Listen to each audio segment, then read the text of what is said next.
You know, when I was growing up, it's no different from today. We had dire warnings about the end of the world. When I was the period somewhere between 8th grade and high school, one of the popular songs was "In the Year 2525, If Man is Still Alive and Woman Can Survive." Just a really upbeat song.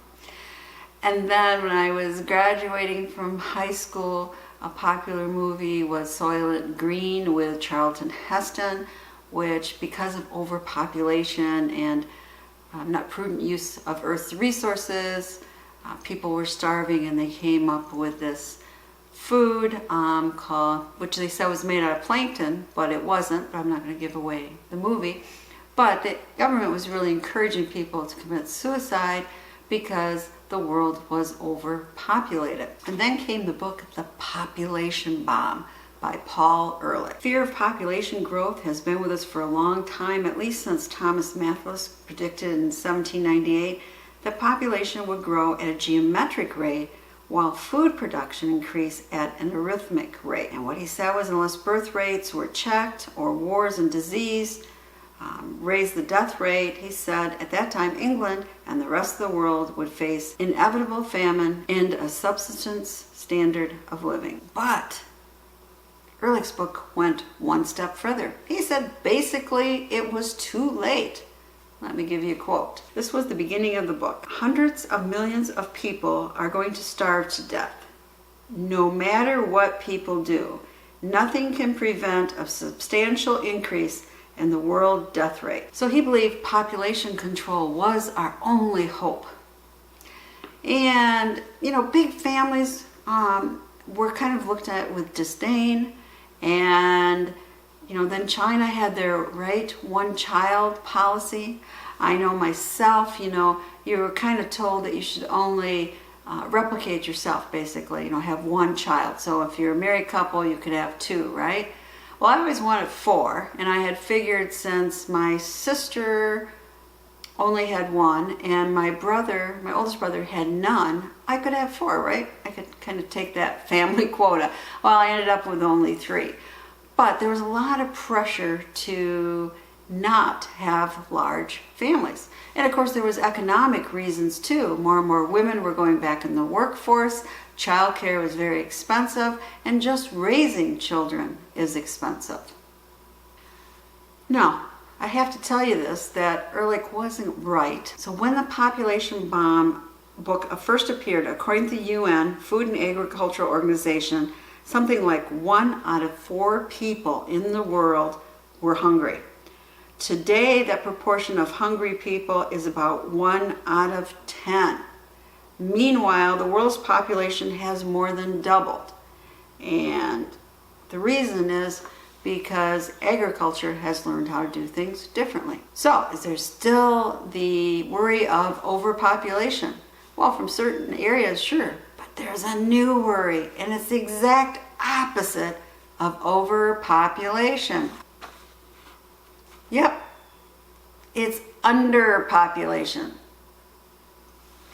So at a recent conference, Tesla CEO Elon Musk and Alibaba's founder Jack Ma, which are 2 well-known billionaires, they recently proclaimed the biggest problem the world will face in the future is not enough people. Most people think we have too many people on the planet, but actually this is an outdated view, Musk said. Assuming there is a benevolent future with AI, I think our biggest problem the world will face in 20 years is population collapse. Okay, so when I'm growing up, we're going to have too many people. And now it's just the opposite. Really? Well, it actually might be, really, and let me tell you why. Based on UN data, the Pew Research Center has projected that the world population will stop growing by the end of this century. The global fertility rate in the year 2100 is projected to be 1.9 per woman, and you need 2.1 per woman to actually have population growth. And there's another problem. It's not just the fertility rate. It's also people are living longer. That makes a big difference in resources and in the economy. Starting in 2073, there is projected to be more people over 65 than under 15. Not good. Who is going to pay for Social Security for all these old people? Africa is the only country projected to have a strong population growth throughout this century. In fact, Nigeria is projected to become the third largest country over United States based on population. Now, for North America, migration is expected to continue, and that will allow our population to increase. 2027, India should surpass China as the most populated country. So we're already seeing these problems in Japan. By 2025, it's projected their median age will be 48, and by 2065, that median age will go up to 65. Now, Germany and Ukraine today are already experiencing that underpopulation bomb.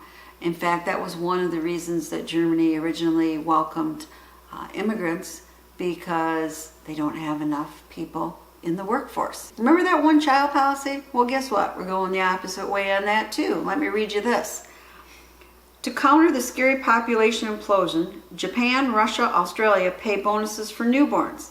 Singapore, which has the lowest fertility rate in the world, will pay couples $5,000 for a first child and up to $18,000 for a third child. But it's not, no one's taking advantage of that. Singapore is going this way with population. So you might say, well, what's wrong with that? What's wrong with underpopulation? Well, it's good for the planet, less people destroying the environment, but it's not good for economy, especially when you have so many older people not working.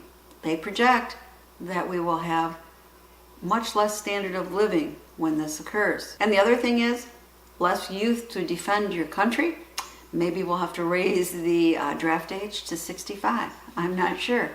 But there are all kinds of things that nobody thought about because they were only going for the overpopulation. Nobody thought, well, what happens when we reach that peak and it starts going down? Not until lately have people been considering it. So it is thought that maybe robots will be a help. They will be counted in the workforce. Yes, some people are afraid they're taking away jobs, but we might need them to fill jobs in the future. So maybe robots and AI will be good. All I can say, it's very, very confusing. And that's why you have to be very careful jumping on any bandwagon when somebody comes up with these statements, even though they seem scientifically sound. I mean, the overpopulation sure sounded like it was happening and going to happen to me, but now things happen, we go the other way. And of course, we could also have wars or plagues and other things that could really change dynamics. But I just want to tell you now that we have to worry about underpopulation. Go figure. If you got any comments on that, please leave it below. This is Prepper Potpourri saying thank you so much for listening to me. Thumbs up if you like this video, and if you want to receive future videos, just click on that little bell below.